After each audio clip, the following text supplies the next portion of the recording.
রাজনীতির আড়ালে সত্য খবর, নির্ভুল বিশ্লেষণ। তুমি কোন? আপনারা দেখছেন রাজনীতি। অনেক আমরা সহ্য করেছি।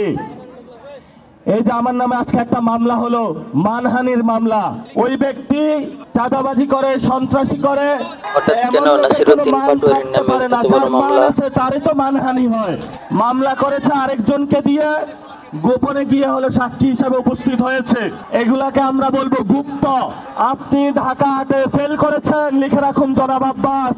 আপনাকে তারেক জিয়া এসে রক্ষা করেছে। তারেক জিয়া যদি এসে রক্ষা না করতো তাহলে আব্বাস কি আসলে ফেল করেছিল? আমরা ঢাকা হাটে খুঁজে পাইতাম না। হালে পানি আছে, এখনো বেঁচে থাকার সুযোগ আছে।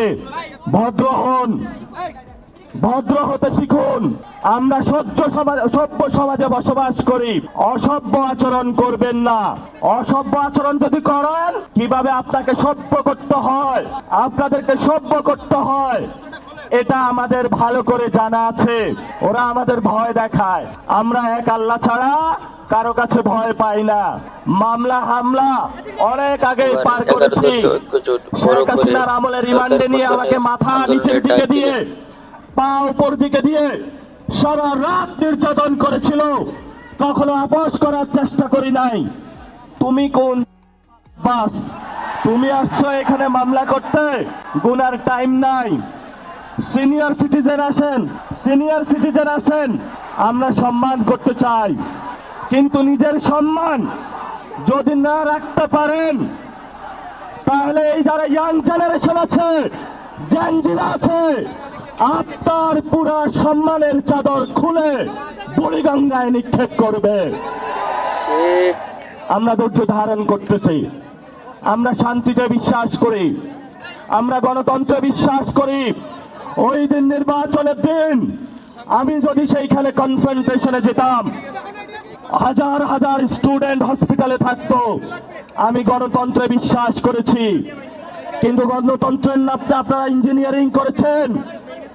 আমরা এখনো সহ্য করছি। দ্রুত রিফর্ম অ্যাসেম্বলি করেন, দ্রুত বাংলাদেশে সংস্কার বাস্তবায়ন করেন, দ্রুত বাংলাদেশে শহীদদের বিচার বুঝিয়ে দেন, আহতদের বিচার বুঝিয়ে দেন, শহীদ ওসমান হাদি ভাইয়ের বিচার বুঝিয়ে দেন, ধর্ষণ বন্ধ করেন। নরসিংদীতে গতকাল একটি ধর্ষণ হয়েছে। আপনার সন্তান আছে, তাকে আপনি নিরাপত্তার চাদরে আবৃত করে রাখেন। আমার সন্তান, আমার মা বোনের যেদিন নিরাপত্তা দিতে পারবেন, সেদিনই আপনি জনতার প্রধানমন্ত্রী হবেন। এর আগে হবেন না, হবেন না। হিন্দু ধর্ম, খ্রিস্টান ধর্ম, সকল ধর্মকে একসাথে নিয়ে মুসলিম ঐতিহ্য রক্ষা করে একটি সুন্দর জীবন যাপন করতে চাই। এই জীবন যাপনের বিরুদ্ধে যদি আপনারা জিয়াউর রহমান, খালেদা জিয়ার পদ থেকে সরে গিয়ে দাঁড়াতে চান, তাহলে আপনাদেরকে বাংলাদেশের মানুষ আস্থা করে নিক্ষেপ করবে, যেভাবে শেখ হাসিনাকে নিক্ষেপ করেছিল। এজন্য তারেক রহমানকে আমরা অনুরোধ করব, আপনি যেভাবেই ক্ষমতায় আসুন না কেন, ভারতের সাথে হয়তো চুক্তি করে এসেছেন, এখন তো ক্ষমতায় অধিষ্ঠিত হয়েছেন, এখন একটু চুক্তিটা ভঙ্গ করে দেন। যদি আপনাকে ক্ষমতায় থাকতে হয়, ভারতের সাথে নয়, বাংলাদেশের মানুষের সাথেই থাকতে হবে ইনশাআল্লাহ। আপনাকে রিফর্ম অ্যাসেম্বলি গঠন করতে হবে। 12 তারিখে সংসদ অধিবেশন বসতেছে। আমরা সরকারকে অনুরোধ জানাবো, দ্রুত গতিতে বাংলাদেশের মানুষ যে জনরায় দিয়েছে সে অনুযায়ী রিফর্ম অ্যাসেম্বলি করুন।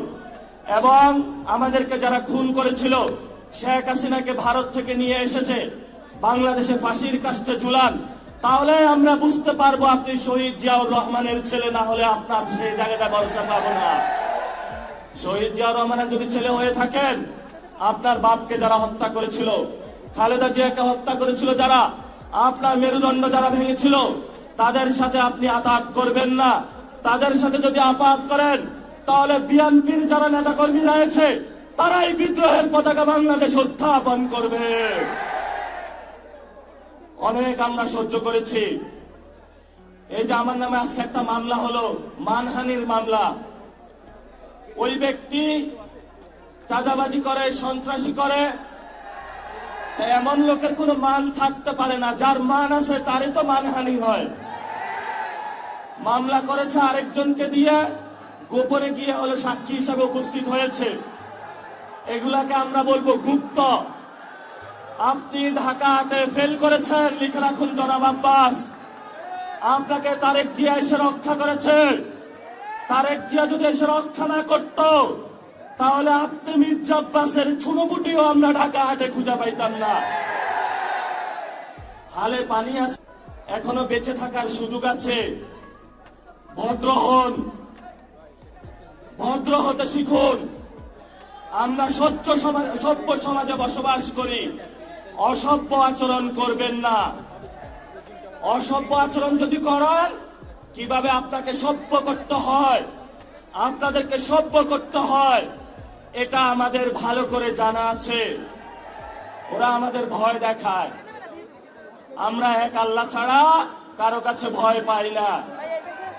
মামলা হামলা অনেক আগেই পার করেছি। শেখ হাসিনার আমলে রিমান্ডে নিয়ে আমাকে মাথা নিচের দিকে দিয়ে, পা উপর দিকে দিয়ে সারা রাত নির্যাতন করেছিল, কখনো আপোষ করার চেষ্টা করি নাই। তুমি কোন চ্যাটের বাল আব্বাস? তুমি আসছো এখানে মামলা করতে, গুনার টাইম নাই। সিনিয়র সিটিজেন আসেন, সিনিয়র সিটিজেন আসেন, আমরা সম্মান করতে চাই।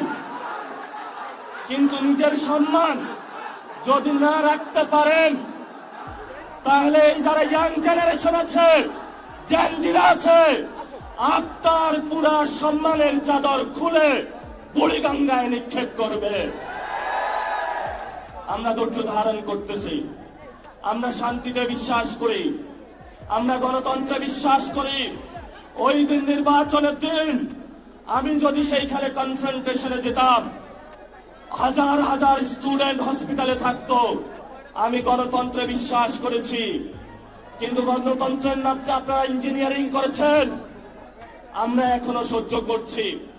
দ্রুত রিফর্ম অ্যাসেম্বলি করেন, দ্রুত বাংলাদেশের সংস্কার বাস্তবায়ন করেন, দ্রুত বাংলাদেশের শহীদদের বিচার বুঝিয়ে দেন, আহতদের বিচার বুঝিয়ে দেন, শহীদ ওসমান হাদি ভাইয়ের বিচার বুঝিয়ে দেন, ধর্ষণ বন্ধ করেন। নরসিংদীতে গতকাল একটি ধর্ষণ হয়েছে। আপনার সন্তান আছে, তাকে আপনি নিরাপত্তার চাদরে আবৃত করে রাখেন। আমার সন্তান, আমার মা বোনের যেদিন নিরাপত্তা দিতে পারবেন, সেদিনই আপনি জনতার প্রধানমন্ত্রী হবেন, এর আগে হবেন না, হবেন না। আমরা একটা আশঙ্কার মধ্যে দিনাতিপাত করছি। আইন শৃঙ্খলার অবনতি হয়েছে। এই বরিশালবাসী আওয়ামী লীগের অনেক নির্যাতন সহ্য করেছে। শেখ হাসিনার আত্মীয় স্বজনকে তারা বসিয়েছিল এখানে, কিন্তু বরিশালবাসী অগ্নিজরা বক্তব্য, রাজপথে লড়াই করে এইখানে যারা আব্দুল্লাহ গম ছিল সকলকে ইন্ডিয়াতে বিতরণ করেছিল। বরিশালবাসীর সাথে কেউ পাঙ্গা নিতে আসবেন না। বরিশালবাসী পানিতে সাঁতার কাটে, সংগ্রামী জীবন, তারা জীবন যুদ্ধ অলরেডি জয়ী হতে আছে।